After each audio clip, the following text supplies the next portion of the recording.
Welcome back to EduTube. We are continuing our final exam MCQ series, covering Lecture 24, the central tendency of a dataset. We've already covered Lectures 17 to 23, where we simplified key mathematical concepts for Virtual University Pakistan's zero-semester students. Now, it's time to test your knowledge with the most exam-relevant MCQs from Lecture 24. Since your final exam is MCQ-based, this video will help you master the topic in the easiest way possible. So, let's get started. 1. What is central tendency in statistics? A measure of how data is spread out. B. A measure that represents the center of a dataset. C. A method for collecting data. D. A way to organize qualitative data. Answer. B. Explanation. Central tendency refers to statistical measures that represent the center, or typical value, of a dataset. The three main measures are mean, median, and mode. 2. Which of the following is not a measure of central tendency? A. Mean. B. Median. C. Range. D. Mode. Answer. C. Explanation. The range is a measure of dispersion, not central tendency. It tells us how spread out the data is. 3. How is the arithmetic mean calculated? A. Sum of all data values divided by total number of values. B. Middle value when data is arranged in order. C. Most frequently occurring value. D. Difference between maximum and minimum values. Answer. Explanation. The arithmetic mean, average, is found by adding all the values and dividing by the number of values. 4. Which measure of central tendency is most affected by extreme values? A. Mean. B. Median. C. Mode. D. None of the above. Answer. Explanation. The mean is influenced by outliers because it includes all values in the dataset. 5. What is the median? A. The most frequently occurring value. B. The middle value when data is ordered. C. The sum of all values divided by the number of values. D. The difference between maximum and minimum values. Answer. The explanation. The median is the middle value in an ordered dataset. If there is an even number of values, the median is the average of the two middle values. 6. Which of the following statements about mode is correct? A dataset can have multiple modes. B. Mode is always unique for every dataset. C. Mode is the middle value of a dataset. D. Mode is always equal to the mean. Answer. Explanation. A dataset can be unimodal, one mode, bimodal, two modes, or multimodal, more than two modes. 7. If a distribution has two modes, it is called A. Unimodal. B. Bimodal. C. Multimodal. D. Non-modal. Answer. B. Explanation. A bimodal distribution has two values that occur most frequently. 8. In a perfectly symmetrical distribution, the mean, median, and mode are A. Different from each other. B. Equal. C. Always 0. D. Unpredictable. Answer. B. Explanation. In a perfectly symmetrical, normal, distribution, the mean, median, and mode are the same. 9. The mode is useful for which type of data? A. Nominal data. B. Interval data. C. Ordinal data. D. All of the above. Answer. Explanation. The mode is particularly useful for categorical, nominal, data, where numerical averages cannot be calculated. 10. What is a non-modal situation? A dataset with no repeating values. B. A dataset with only one repeating value. C. A dataset with multiple repeating values. D. A dataset with an equal mean and median. Answer. Explanation. If no number in the dataset repeats, there is no mode, leading to a non-modal situation. You're on the right track. Just a reminder, all the material we're covering comes straight from the official handouts provided by your instructors on the LMS.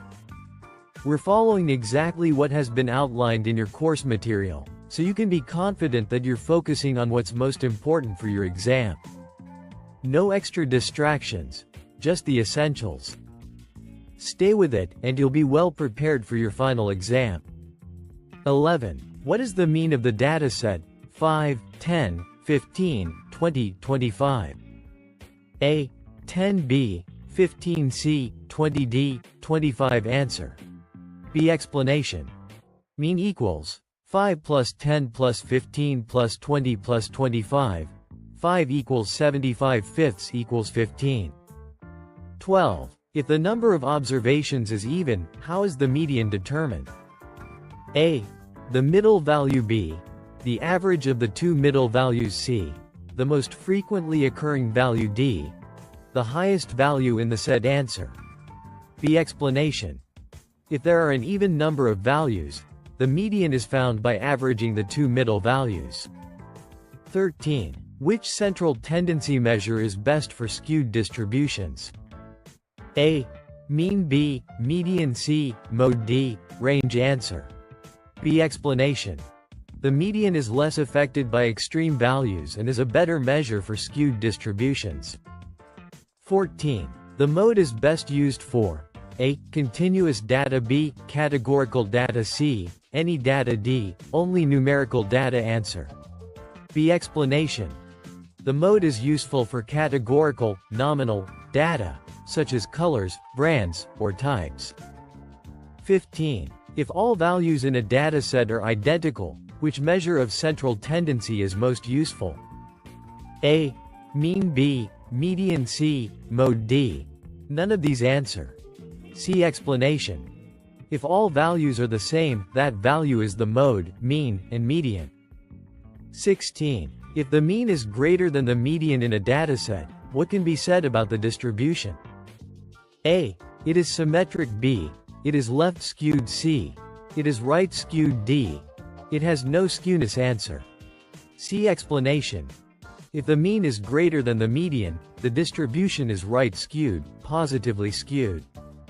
17. In a normal distribution, the values of mean, median, and mode are A. Different. B. Always equals. C. Unrelated. D. Undefined. Answer. B. Explanation. In a perfectly normal, symmetrical distribution, the mean, median, and mode are equal. 18. The mean of a dataset is also called A. Average. B. Mode. C. Midpoint. D. Range. Answer. An explanation.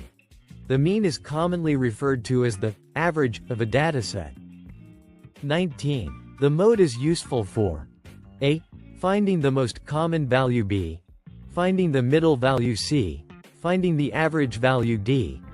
Finding the difference between values. Answer. An explanation. The mode represents the most frequently occurring value in a dataset. 20. What happens if a dataset has no repeated values? A. It has no mode. B. The mode is the lowest value. C. The mode is the highest value. D. The mode is the mean. Answer. An explanation. If no number is repeated, there is no mode. 21. Which of the following measures is not affected by extreme values? A. Mean. B. Median. C. Mode. D. Both B and C. Answer. D. Explanation.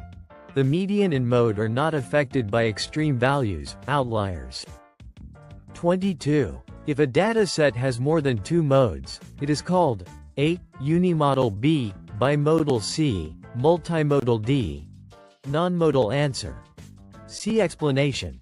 A dataset with more than two modes is called multimodal. 23. The median of 3, 5, 7, 9, 11, 13 is A. 5b, 7c, 8d, 9. Answer. C. Explanation. 7 plus 9, 2 equals 8. Since the dataset has an even number of values. 24. A distribution with a longer tail on the left side is called A. Right skewed. B. Left skewed. C. Normal. D. Bimodal. Answer. B. Explanation. A left skewed, negatively skewed, distribution has a longer tail on the left. 25. If the most common exam score is 70, then 70 is the A, mean B, median C, mode D, range answer. See explanation. The mode is the most frequently occurring value.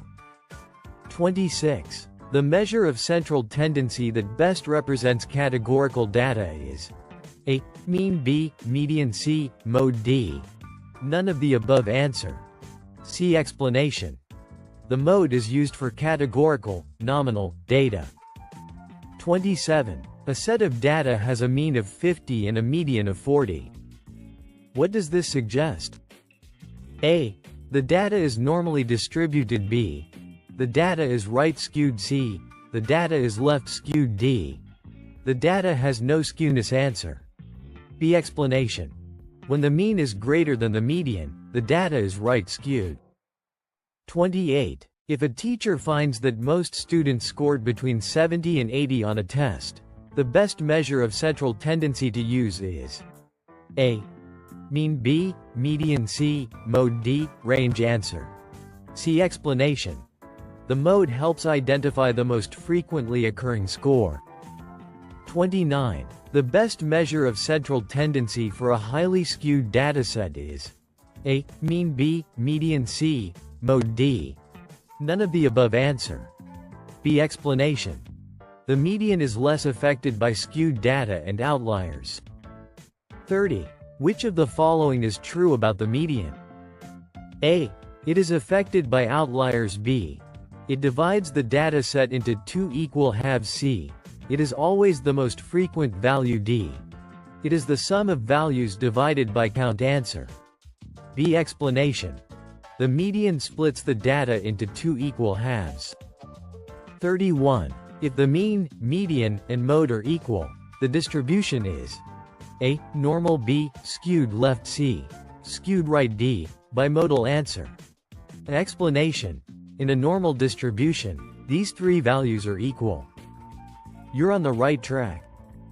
Just a reminder, all the material we're covering comes straight from the official handouts provided by your instructors on the LMS. We're following exactly what has been outlined in your course material, so you can be confident that you're focusing on what's most important for your exam. No extra distractions, just the essentials. Stay with it, and you'll be well prepared for your final exam. 32. Which measure of central tendency should be used for salary comparisons? A. Mean. B. Median. C. Mode. D. Any of the above answer. B. Explanation. The median is used for salary comparisons as it is not affected by extreme values. 33. A data set has values 2, 4, 4, 6, 8. What is the mode? A. 2B, 4C, 6D, 8. Answer. B. Explanation. The mode is 4 because it appears twice. 34. Which central tendency measure is most reliable for symmetric distributions? A. Mean. B. Median. C. Mode. D. Range. Answer. Explanation. The mean is the most accurate measure when the distribution is symmetric. 35. If the mode is significantly different from the mean and median, the data is likely A. Normally distributed. B. Skewed. C. Bimodal. D. Unimodal. Answer. B. Explanation. A large difference between mode, mean, and median indicates skewness. Quick review. In Lecture 24, we focused on the central tendency of a dataset, which is a fundamental concept in statistics. We covered three main measures of central tendency. Mean, the average of all data points. Median, the middle value when data is arranged in order. Mode, the value that appears most frequently.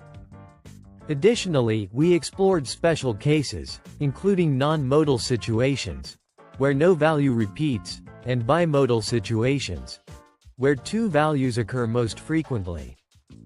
To make sure you are fully prepared, we also practiced answering MCQs based on these concepts to help you familiarize yourself with exam-style questions. This review wraps up the key concepts covered in the lecture, and will ensure you're ready to tackle similar questions in the final exam. That's it for today's MCQ session on central tendency. We covered the most important questions related to mean, median, mode, and their properties. If you found this helpful, make sure to like, subscribe, and share with your fellow students.